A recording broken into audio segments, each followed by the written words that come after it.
Dear stranger, I keep thinking about life and the way it bends, twists, and sometimes shatters without warning.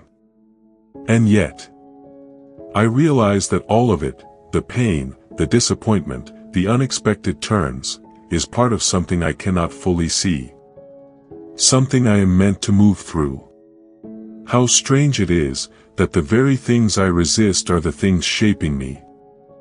I talk to myself in the quiet hours and ask, what if I stopped fighting everything that arrives? What if I stopped scolding fate for not being convenient? There is a simple line from Marcus Aurelius that sits with me now: accept whatever comes to you woven in the pattern of your destiny, for what could more aptly fit your needs? I do not treat it like a philosophy exam question. I fold it into my breath.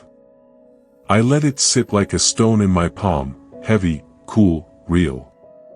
The words do not erase the hurt. They do not suddenly make loss feel gentle. But they change the angle of my looking. I remember the night I failed at something I had planned my whole life around.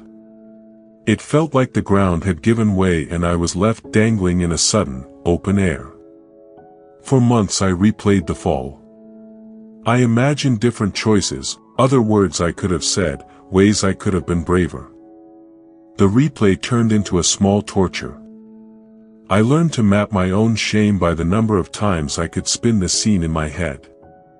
In that loop, I lost sight of a quieter fact: the fall also taught me how to breathe differently, how to care for myself when no one else would, how to carry forward the small kindnesses I had ignored before. The edges of that failure polished something in me I did not know was unfinished. Amor Fati, to love one's fate, does not mean smiling like nothing matters. It does not mean you are not allowed to be angry or to grieve. Loving what happens is not the same as liking it. It is, instead, a decision to use what comes. To turn the raw stuff of pain into a path. I have tried both resisting and embracing, and resistance is louder. It demands reasons, it asks for receipts, it wants justice. Embracing is quieter. Embracing asks for patience. Embracing asks for practice. We imagine control like a warm light we can point where we want. In reality, control is thin. The world will not bend to our small petitions. That grief is humbling, it pulls me out of notions of entitlement. Epictetus said something like this: don't seek for everything to happen as you wish it would, but wish that everything happens as it actually will, then your life will flow well. I used to read that and think it was advice for saints. But it is not saintly, it is practical. If I can decide where to place my energy, in resistance or in work, then I choose the work. I choose the quiet labor of shaping myself. There are moments when the phrase "this too is mine" feels impossible. Losing someone, being rejected, watching a dream fade, how could that belong to me in any sacred way? Yet I notice patterns. Each pain removes a part of what I thought I needed. Each loss unmasks a version of myself that was dependent on applause, on being seen, on validation. After those masks slip away, a rawer, quieter self remains. It is less bright to the crowd, perhaps, but it is more honest. Sometimes the price of that honesty is loneliness. Sometimes the price is time. But honesty gives a steadier foundation. I do not pretend the work is fast. Loving your fate is not a single breath and then done. It is a way of living, practiced daily. Some days I am clumsy at it. I catch myself bargaining: if only this would change, then I could be grateful. The bargain never works. Gratitude that waits for perfect conditions is a mirage. So I practice small things instead, naming one thing that today taught me, thanking the body that carried me through a hard hour, choosing one action that honors my future self. The small practice grows into habit. The habit grows into a temperament. When I hold the idea of Amor Fati in my hands, it becomes less about fate as fate and more about my orientation. It is a posture I take toward life. Instead of asking the universe to hand me what I think I deserve, I ask myself to make use of what I have. The Stoics were not detached from feeling, they simply trained themselves to use feeling as material, not as a verdict. That training is the main work. It is a daily stretching of my attention toward what I can do with what is given. There is a strange freedom here. When I stop demanding that life conform to my script, I stop being crushed when it does not. I am more nimble. I can accept corrections without feeling erased. I can hold disappointment without falling apart. This freedom does not make life painless. It makes me steadier in the pain. The color of the world does not change, my ability to live within its colors does. Sometimes I am afraid that loving my fate will dull my ambition, that acceptance could conduct me into passivity. That is a fair fear. But the experience is the opposite. When I accept the facts, not as defeat but as data, I can act from clarity.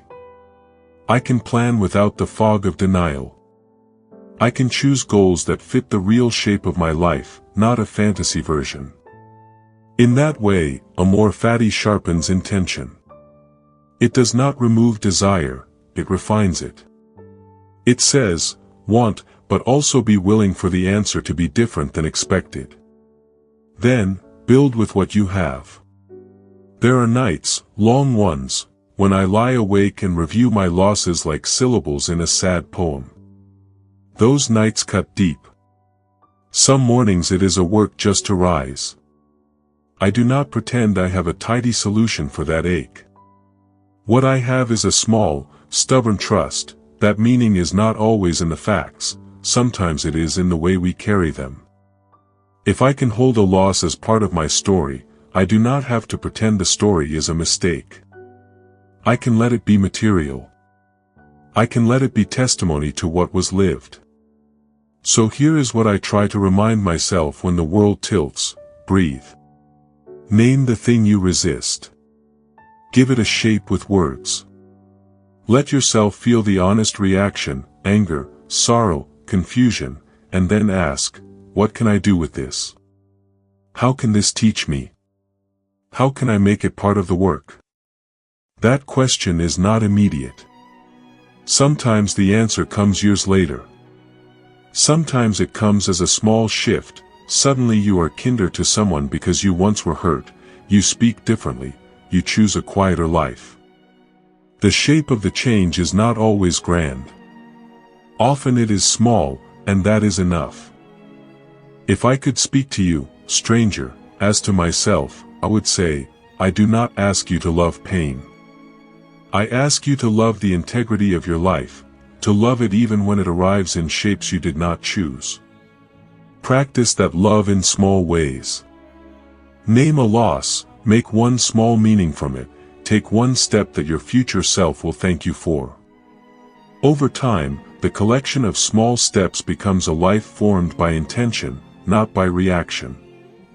I finish with this not as a sermon but as a companionable whisper: to love your fate is to stand in your own life fully, to stop borrowing meaning from what others did or did not give you, and to gather what you have been handed into something honest. It is the stubborn choice to be found in the middle of things, not outside them. If you can try that, even imperfectly, you will notice how your shoulders relax a fraction. You will notice how you can keep walking, a little more leveled, a little less frantic. Walk on, stranger. Let what comes teach you. Let what wounds you become the very place where your courage grows. With love for all that is, and all that will be. Yours truly.